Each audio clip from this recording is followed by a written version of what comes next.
Assalamualaikum warahmatullahi wabarakatuh. Baiklah, kami di sini akan melakukan presentasi tentang MK, pemerintahan baik dan isu korupsi. Perkenalkan, nama kelompok kami 1 Ardiana Pega, 2 Eko Septian Raharjo, 3 Muhammad Rizky. Konsep korupsi dalam pusaran politik dan budaya sangat ironis memang ketika melihat sumber daya alam Indonesia yang melimpah ruah dibandingkan dengan negara-negara lain. Apa yang dicari di negeri ini semuanya ada. Bahkan negeri ini bisa dikatakan sebagai serpihan surga yang diberikan oleh Tuhan kepada kita semua rakyat Indonesia, karena semua yang dibutuhkan dalam kehidupan keseharian kita semua ada di negeri ini, mulai minyak bumi, gas alam, batu bara, emas, tembaga, nikel, semuanya ada. Dan di tanah yang sangat subur ini, semua yang ditanam insya Allah akan tumbuh dengan subur, sehingga tidak ada lagi penduduk miskin yang kelaparan. Pertanyaannya, kenapa kemiskinan semakin banyak bukannya semakin berkurang? Jawabannya karena kita tidak pernah bersyukur dan mengelola dengan baik apa yang telah diberikan oleh Tuhan. Korupsi berasal dari bahasa Latin corruption atau corruptus, yang kemudian dikatakan bahwa corrupti berasal dari bahasa Latin yang lebih tua, yaitu corrumper secara harfiah. Korupsi adalah kebusukan, keburukan, kebejatan, ketidakjujuran, dapat disuap, tidak bermoral dan penyimpangan dari kesucian. Secara umum, pengertian korupsi adalah semua tindakan tidak jujur yang memanfaatkan jabatan atau kuasa untuk mendapatkan keuntungan bagi pribadi atau orang lain. Di Indonesia, tindak korupsi diatur dalam Undang-Undang Nomor 31 Tahun 1999 tentang pemberantasan tindak pidana korupsi. Berdasarkan undang-undang tersebut, korupsi adalah setiap orang yang secara melawan hukum melakukan perbuatan memperkaya diri sendiri, orang lain, atau suatu korporasi yang dapat merugikan keuangan negara dan perekonomian negara. Jenis-jenis korupsi. 1. Penyuapan bribery. Penyuapan adalah pembayaran dalam bentuk uang atau sejenisnya yang diberikan atau diambil dalam hubungan korupsi. Dengan demikian, dalam konteks penyuapan, korupsi adalah tindakan membayar atau menerima suap. Penyuapan biasanya dilakukan dengan tujuan untuk memuluskan atau memperlancar urusan, terutama ketika harus melewati proses birokrasi formal. 2. Penggelapan atau pencurian, embezzlement. Penggelapan atau pencurian merupakan tindak kejahatan menggelapkan atau mencuri uang rakyat yang dilakukan oleh pegawai pemerintah, pegawai sektor swasta, atau aparat birokrasi. 3. Penipuan, fraud. Penipuan atau fraud dapat didefinisikan sebagai kejahatan ekonomi berwujud kebohongan, penipuan, dan perilaku tidak jujur. Jenis korupsi ini merupakan kejahatan ekonomi yang terorganisir dan biasanya melibatkan pejabat. Korupsi menurut para ahli. Menurut Artijo Alkostar, Hakim Agung sekaligus Ketua Kamar Pidana Mahkamah Agung RI, masalah besar yang dihadapi bangsa Indonesia saat ini adalah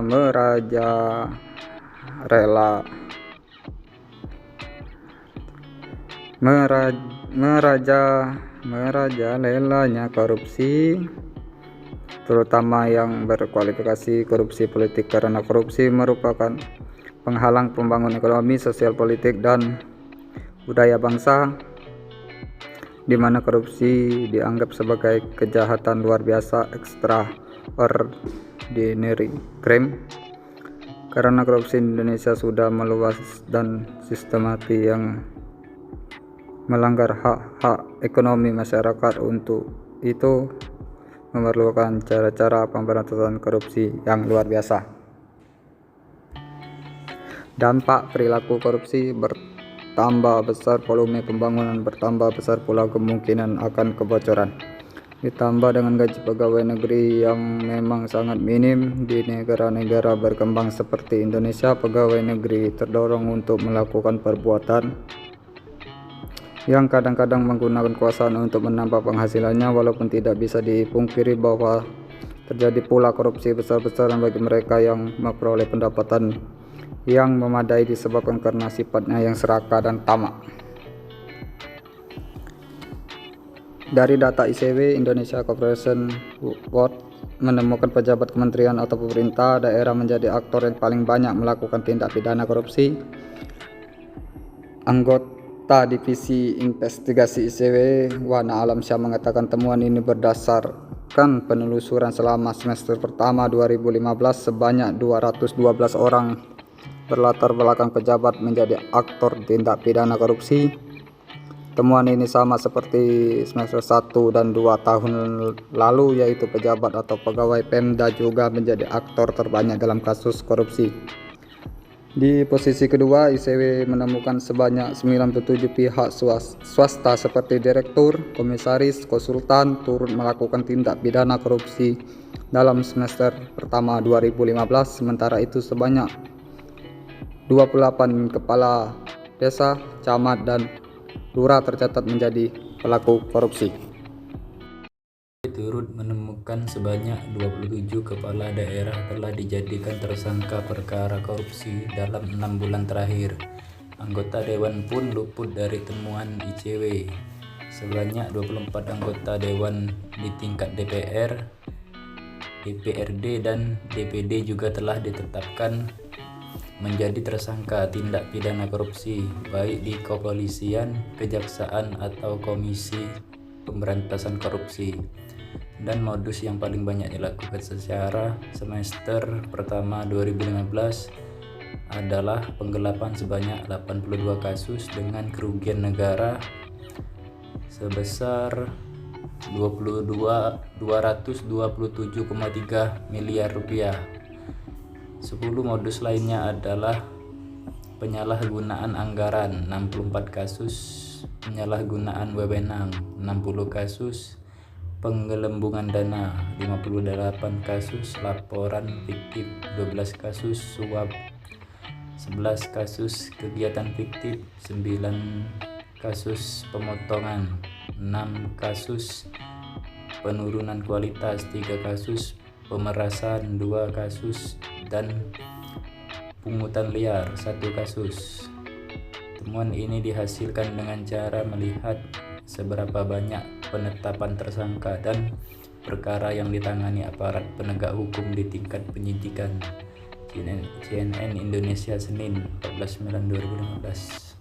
Mengikis budaya korupsi. Diakui atau tidak diakui, budaya korupsi sudah membudaya dalam tata kelola pemerintahan kita, bahkan sudah membudaya di tengah-tengah bagian masyarakat. Sehingga untuk mengikisnya memang diperlukan upaya yang sangat ekstra dan kesungguhan yang luar biasa, yang bisa dimulai dari hal-hal yang kecil tetapi memiliki dampak yang luar biasa. Seperti mengajarkan kepada anak-anak kita tentang nilai-nilai moral yang selalu menjunjung tinggi nilai-nilai kejujuran. Karena di negeri yang indeks korupsinya tinggi, maka yang menderita adalah rakyat jelata. Karena hak-hak sebagai warga negara dimakan oleh kerakusan para pejabatnya. Bagaimana jembatan tidak ambruk karena ternyata anggarannya sudah disunat? Bagaimana sekolah tidak terurus karena biaya perawatannya digelapkan? Bahkan yang lebih parah lagi, korupsi sudah sampai ke hal-hal yang bersifat religius, seperti adanya penggelapan dana-dana pembangunan tempat ibadah. Salah satu sikap moral yang patut kita contoh ialah bagaimana moralitas bangsa Jepang dalam menjunjung tinggi nilai-nilai kejujuran, dan hal itulah yang menjadi modal awal bangsa Jepang membangun kembali negerinya yang porak-poranda dari kehancuran karena dihantam oleh dahsyatnya bom atom yang dijatuhkan oleh Amerika Serikat, meluluh lantahkan kota Nagasaki dan Hiroshima, menjadi salah satu negeri industri yang terbesar di dunia. Budaya kejujuran dari bangsa Jepang ini terlahir dari budaya Bushido, yang dianut oleh para pendekar samurai yang selalu menjunjung tinggi kejujuran di atas segala-galanya. Berbeda dengan di Indonesia, menurut Sudarso bahwa salah satu penyebab korupsi di Indonesia adalah korupsi sebagai way of life dari banyak orang. Mengapa korupsi itu secara diam-diam ditolerir? Bukan para pengusaha tetapi masyarakat itu sendiri. Kalau masyarakat umum mempunyai semangat anti korupsi seperti para mahasiswa pada waktu melakukan demonstrasi anti korupsi, maka korupsi sungguh-sungguh tidak akan dikenal. Hal tersebut senada dengan pendapat Syed Hussein Alatas bahwa mayoritas rakyat yang tidak melakukan korupsi seharusnya berpartisipasi dalam melakukan pemberantas korupsi yang dilakukan oleh minoritas, karena korupsi itu hanya dilakukan oleh minoritas dan bukan mayoritas. Sedangkan menurut Huntington, yang menurutnya bahwa korupsi disebabkan pula oleh budaya modernisasi, bukti-bukti dari sana-sini menunjukkan bahwa luas perkembangan korupsi berkaitan dengan modernisasi sosial dan ekonomi yang cepat. Jadi jawaban Huntington tersebut dapat disimpulkan bahwa modernisasi membawa perubahan-perubahan pada nilai dasar atas masyarakat. Modernisasi juga ikut mengembangkan korupsi karena modernisasi membuka sumber-sumber kekayaan dan kekuasaan baru. Modernisasi merangsang korupsi karena perubahan-perubahan yang diakibatkannya dalam bidang kegiatan politik.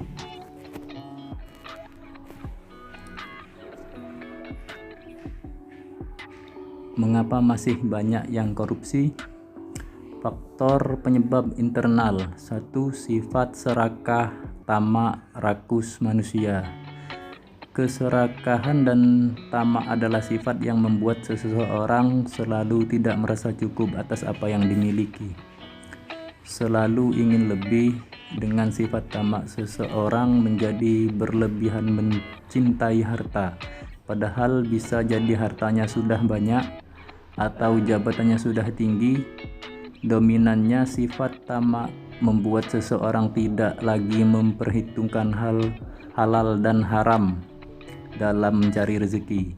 Sifat ini menjadikan korupsi adalah kejahatan yang dilakukan para profesional berjabatan tinggi dan hidup berkecukupan. 2. Gaya hidup konsumtif. Sifat serakah ditambah gaya hidup yang konsumtif menjadi faktor pendorong internal korupsi. Gaya hidup konsumtif misalnya membeli barang-barang mewah dan mahal atau mengikuti tren kehidupan perkotaan yang serba glamor. Korupsi bisa terjadi jika seseorang melakukan gaya hidup konsumtif namun tidak diimbangi dengan pendapatan yang memadai. 3. Moral yang lemah. Seseorang dengan moral yang lemah mudah tergoda untuk melakukan korupsi. Aspek lemah moral misalnya lemahnya keimanan, kejujuran, atau rasa malu melakukan tindakan korupsi. Jika moral seseorang lemah, maka godaan korupsi yang datang akan sulit ditepis. Godaan korupsi bisa berasal dari atasan, teman, setingkat, bawahan, atau pihak lain yang memberi kesempatan untuk melakukannya.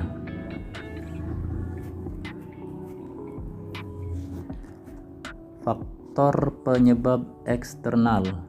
Aspek sosial kehidupan sosial seseorang berpengaruh dalam mendorong terjadinya korupsi, terutama keluarga. Bukan mengingatkan atau memberi hukum, keluarga malah justru mendukung seseorang korupsi untuk memenuhi keserakahan mereka. Aspek sosial lainnya adalah nilai dan budaya di masyarakat yang mendukung korupsi. Misalnya, masyarakat hanya menghargai seseorang karena kekayaan yang dimilikinya atau terbiasa memberikan gratifikasi kepada pejabat. 2. Aspek politik. Keyakinan bahwa politik untuk memperoleh keuntungan yang besar menjadi faktor eksternal penyebab korupsi. Tujuan politik untuk memperkaya diri pada akhirnya menciptakan money politik. Dengan money politik, seseorang bisa memenangkan kontestasi dengan membeli suara atau menyogok para pemilih atau anggota-anggota partai politiknya. Hukum sebagai faktor penyebab korupsi bisa dilihat dari dua sisi. Sisi perundang-undang dalam lemahnya penegakan hukum, koruptor akan mencari celah di perundang-undangan untuk bisa melakukan aksinya. Selain itu, penegakan hukum yang tidak bisa menimbulkan efek jera akan membuat koruptor semakin berani dan korupsi terus terjadi. 4. Aspek ekonomi. Faktor ekonomi sering dianggap sebagai penyebab utama korupsi. Di antaranya, tingkat pendapatan atau gaji yang tidak cukup untuk memenuhi kebutuhan. Fakta juga menunjukkan bahwa korupsi tidak dilakukan oleh mereka yang digaji pas-pasan. Korupsi dalam jumlah besar justru dilakukan oleh orang-orang kaya dan pendidikan tinggi. 5. Aspek organisasi. Faktor eksternal penyebab korupsi lain adalah organisasi tempat koruptor berada. Biasanya organisasi ini memberikan adil terjadinya korupsi karena membuka peluang atau kesempatan, misalnya tidak adanya teladan integrasi dari pimpinan, kultur yang benar, kurang memadainya sistem akuntabilitas atau lemahnya sistem pengendalian manajemen.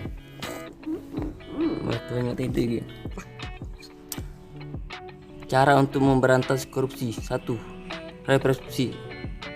Strategi represif dilakukan dengan cara KPK menyeret koruptor ke pengadilan, membacakan tuntunan, serta menghadirkan para saksi beserta alat bukti yang menguatkan. 2. Perbaikan sistem.